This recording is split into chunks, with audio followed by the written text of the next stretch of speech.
नमस्कार मित्रों। आज चिंतन में सकारात्मक चिंतन अपनाएं। विचारों की शक्ति सर्वोपरि है। जैसा हम लगातार सोचते हैं वैसा ही कर्म बन पड़ता है और कर्म के अनुरूप ही जीवन की नियति तय होती है।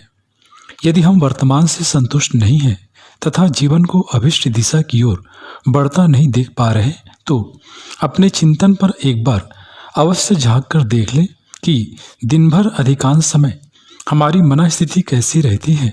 हमारे विचार सकारात्मक रहते हैं या नकारात्मक। यदि सकारात्मक नहीं है, नकारात्मक अधिक है तो विषय चिंता का है, क्योंकि ईश्वर के इस विशिष्ट उपहार को बोझ की तरह ढोना अपनी ईश्वरीय संभावनाओं का अपमान है और ईश्वरीय विधान की अवमानना भी। इस पर समय रहते आवश्यक कदम उठाना समझदारी वाला कदम माना जाएगा। नकारात्मक चिंतन के साथ व्यक्तित्व तमाम तरह के दोषों से ग्रस्त होने लगता है। जीवन में भय, चिंता, संशय, सिंद्रान्वेषण, ईर्ष्या, द्वेष, पर्दोरोषापन, अधीरता व अशांति उद्वेग जैसे अवांछनीय भाव हावी होने लगते हैं, जिनके दुष्प्रभावों से जीवन की गुणवत्ता बुरी तरह से प्रभावित होने लगती है। नकारात्मक सोच के चलते अधिकांशतः निर्णय हम गलत ले बैठते हैं और अवसरों को पहचानने में भी चूक हो जाती है। ऐसे में जो अवसर व्यक्ति के विकास के लिए आए थे, जीवन में खुशहाली और प्रसन्नता का प्रसून खिलाने वाले थे, वे उन्हीं से हाथ धो बैठते हैं। नकारात्मक चिंतन के कारण व्यक्ति की सोच एक तरफा हो जाती है। जीवन की सम्यक समझ से व्यक्ति वंचित हो जाता है। ऐसे में अपने संकीर्ण दायरे तक सिमटा जीवन अस्तित्व के बृहत्तर फलक के अवदानों से रीता ही रह जाता है। व्यक्ति अपने मानसिक कुंबे में रहने का आदी हो जाता है, उससे बाहर नहीं निकलना चाहता। जीवन की चुनौतियों से बचता फिरता है और एक असफल जीवन जीने के लिए अभिशप्त होता है। दूसरे जब उसी क्षेत्र में बाजी मार ले जाते हैं तो स्वयं को अभागा समझता है तथा अपने भाग्य को कोसने लगता है। नकारात्मक सोच के कारण आत्मविश्वास की कमी रहती है, जिसके चलते जीवन के यथार्थ का सामना नहीं कर पाता तथा दूसरों से जो सम्मान की अपेक्षा रखते हैं वो नहीं मिल पाता। ऐसे में मनस्थिति मलाल व गहरी कुढ़न से भरी हो जाती, जिसमें यह पीड़ा रहती है कि लोग हमारा सम्मान नहीं करते, हमारे प्रभाव को पूर्णतः स्वीकार नहीं करते। नकारात्मक चिंतन के कारण व्यक्ति अपने व्यक्तित्व की मूलभूत कमियों को देख समझ नहीं पा रहा होता है और इनका कारण बाहर खोजना फिरता है। और मन के बहलाव के लिए ऐसे ढेरों प्रमाण मिल भी जाते हैं, जिनकी छद्म संतुष्टि के सहारे व्यक्ति स्वयं को छलता रहता है, लेकिन भीतर भीतर एक कुंठा व हताशा के भाव से सुलगता रहता है। निश्चित रूप से मन की इस सब कशमकश के स्वास्थ्य पर प्रतिकूल प्रभाव पड़ता है। ऐसे में चिंता, भय, हताशा, उद्वेग जैसे नकारात्मक भावों से युक्त मन स्थिति व्यक्ति को तनाव में रहने के लिए विवश करती है। नाना प्रकार के मनोकायिक रोगों के साथ स्वास्थ्य प्रभावित होने लगता है। इस मन स्थिति में जीवन की परीक्षाएं जो हर पल हर दिन आती रहती हैं, उनका सामना करने का धैर्य, जीवट व ऊर्जा भी नहीं बचती और व्यक्ति प्रायः जीवन की परीक्षा में स्वयं को अनुत्तीर्ण पाता है। परिस्थितियां मन स्थिति पर हावी रहने लगती हैं और इनके नकारात्मक प्रभाव से जीवन आक्रांत रहता है। ऐसे में स्वयं के प्रति अत्यधिक आलोचनात्मक रवैये की आदत पड़ जाती है, जिसके कारण चिंतन के बजाय चिंता मन का स्वभाव बनने लगता है। व्यक्ति अति चिंतन का शिकार हो जाता है, जिससे आवश्यकता से अधिक आत्मविश्लेषण में समय व्यतीत करने लगता है।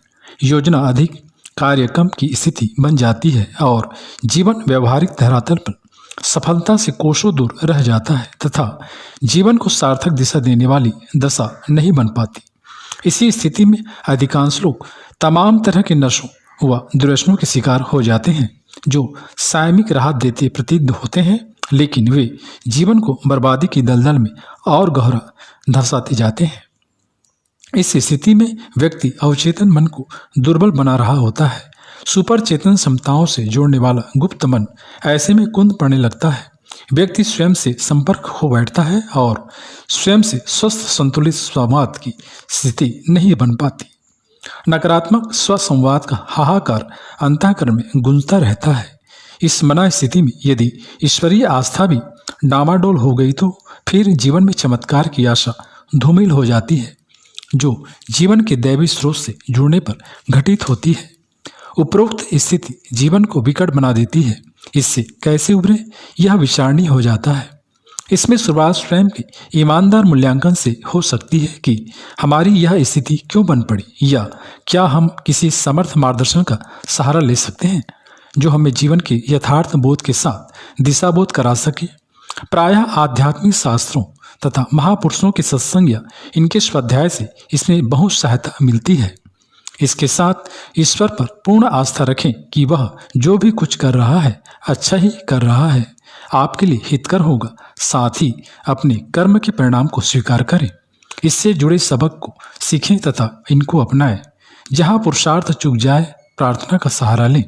सतत आत्मचिंतन व ईश्वरीय सुमिरन से हमारे अवचेतन मन की अकूत शक्ति सक्रिय हो जाती है, जो देह मन की सीमित शक्ति सामर्थ्य के बहुत आगे हमें जीवन की चुनौतियों तथा समस्या का सामना करने में सक्षम बनाती है और ये हमारी आंतरिक विकास का अवसर बन जाती है। इसके साथ मन तन के स्वास्थ्य के लिए न्यूनतम क्रम निर्धारित करें। शरीर को व्यायाम तथा समुचित आहार विश्राम के साथ पुष्ट रखें, क्योंकि स्वस्थ शरीर में ही स्वस्थ मन वास करता है। मन को श्रेष्ठ विचारों में रमन का अभ्यासी बनाएं, जिसके लिए श्रेष्ठ पुस्तकों का सहारा ले सकते हैं। ये बौद्धिक विकास एवं जीवन में आगे बढ़ने का आधार बनेंगे तथा स्वस्थ तन मन के इन्हीं संबल आधार पर आत्म तत्व की खोज आगे संभव होती है। अपने कर्तव्य के पालन पूरी ईमानदारी और जिम्मेदारी के साथ करें। खाली समय में जो पसंद हो उसे करें। स्वयं को व्यस्त रखें। दूसरों के साथ मिलजुल कर सहयोग सहकार की रीति नीति अपनाते हुए रहें। प्रेरक लोगों से जुड़े रहें। जरूरतमंदों की सहायता करें। यह अपना दर्द भूलने का एक श्रेष्ठतम तरीका रहता है। इस तरह जो श्रेष्ठतम कर सकते थे वो करें, इसका संतोष अनुभव करें, और जो अपनी शक्ति सामर्थ्य के बाहर है उसे परमपिता परमेश्वर पर छोड़ दें और एक हल्का फुल्का हंसता हंसाता जीवन जिए। मित्रों, इस तरह सकारात्मक चिंतन का सहारा लेते हुए नकारात्मक दशा से बाहर आए। शांति आनंद के स्रोत से जुड़ते हुए जीवन की यात्रा का आनंद लें तथा नकारात्मकता से भरे इस संसार में सकारात्मकता का प्रकाश फैलाएं।